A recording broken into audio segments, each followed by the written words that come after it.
Okay, in the Scottish Rite Research Society publication Herdum for 1999-2000, Volume 8, Jim Tressner has a really good article on an actual lecture, a St. John's Day lecture that was lost, that was discovered, of Albert Pike, a rediscovered speech. And I just want to give you a quick, I'm just going to basically read his conclusion. It's a long article. It's a wonderful article. Anything by Jim Tressner, trust me, read. He's good. He's very fun. He is describing the essence of Masonry. It's not for the lazy. Freemasonry is a way of life. It's an attitude. It's actually an attitude I've had most of my life. We don't get to live very long, and so make the most of it. You only get out of life what you put in, physically, mentally, spiritually, in all ways. So do your best. No, you're not always going to finish every project. No, you're not going to get everything done all the time. No, you're not always going to be able to help everyone you want to. Do your best, and don't beat yourself up for having failings. It's an attitude. It is the same thing with our Freemason fraternity. And I love how Albert Pike, and I know he's controversial. I'm well aware that Albert Pike is not well liked by some people, and that's irrelevant. Listen to the message. Don't worry about the messenger at this point. This message is timely. This shows Freemasonry is relevant. You know the recent author of the book Who's Afraid of the Freemasons? I can't think of his name right off, but he basically gives an impression that Freemasonry isn't even relevant in the world. Man, if the world needs anybody right now, it is we Freemasons, as long as we have the attitude that Pike elaborates on. And he said this way back when? Way back in the 1800s. But listen to some of these ideas. I really like some of these ideas. Remember that whatever act, even the slightest, that you do towards having an influence for good, even if it will never be apparent to yourselves, is a good act. He's saying this on page 163. It's always visible to God. So it doesn't matter if anyone else sees what you do for the good and betterment of the world or for someone in the world. It's not about receiving a reward and making yourself better than everyone else. It is pure service for service sake.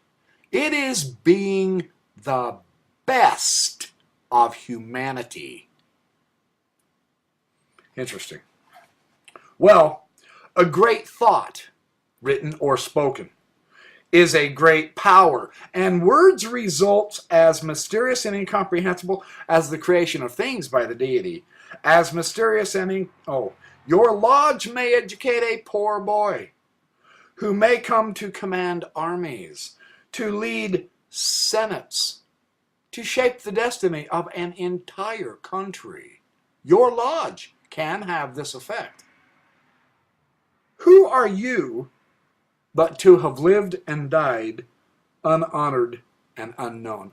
Except he doesn't say who are you, he says who but for you. If it wouldn't have been for your influence, they might have died in obscurity. Be a good influence for good sake, is what he's saying. Masonry is work. I love this.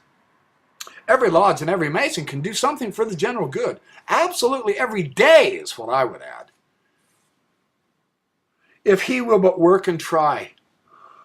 Laborar est orar. I don't know if I'm pronouncing that right, but said the old maxim, to labor is to pray. Now that's awesome. Ponder that. To labor is to pray. Because when you're in the service of God, service of your fellow man, that's tough stuff. That's good stuff.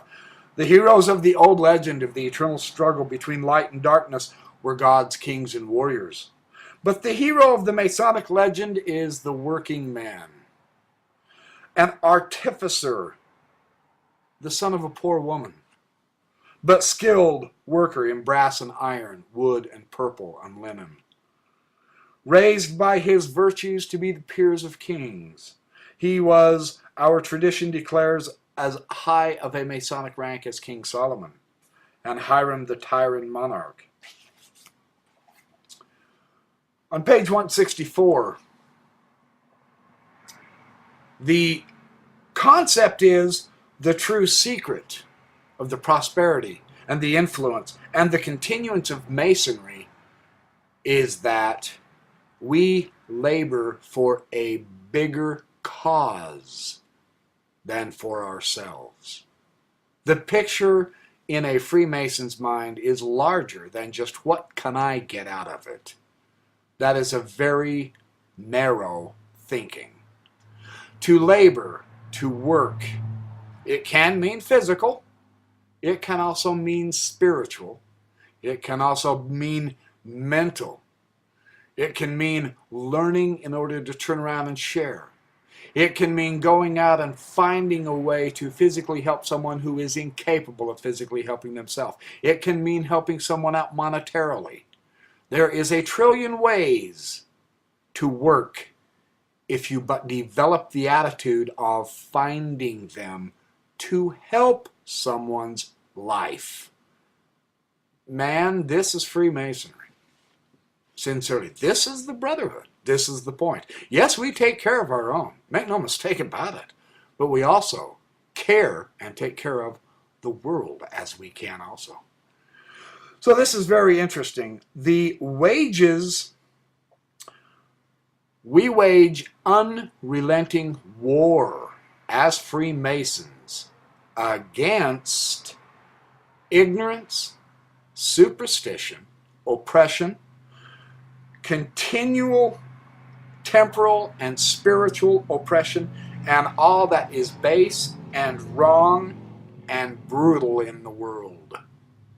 So you can see we've got our work cut out for us, but that's what we fight. We fight for freedom of thought, freedom of religion, freedom of living free. Take away the brutality of the world. That's what we're about.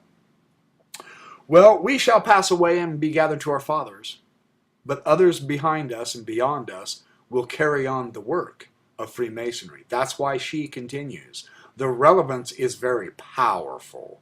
We're here to stay because there's so much good we can do if we will but open our eyes, look, and do it. That's Freemasonry right there. So Pike very powerfully says, we are against evil. We are against the negative influences. And it takes good men. It takes good men to carry on this war. And we have them in Freemasonry. And like Paul Alexander has told me, my chaplain in my lodge, actually he wrote an article in the Idaho Lodge of Research, we want men of faith, not faithless, because faith propels you to action. That's what we're after. A better world. That's what it's all about, guys.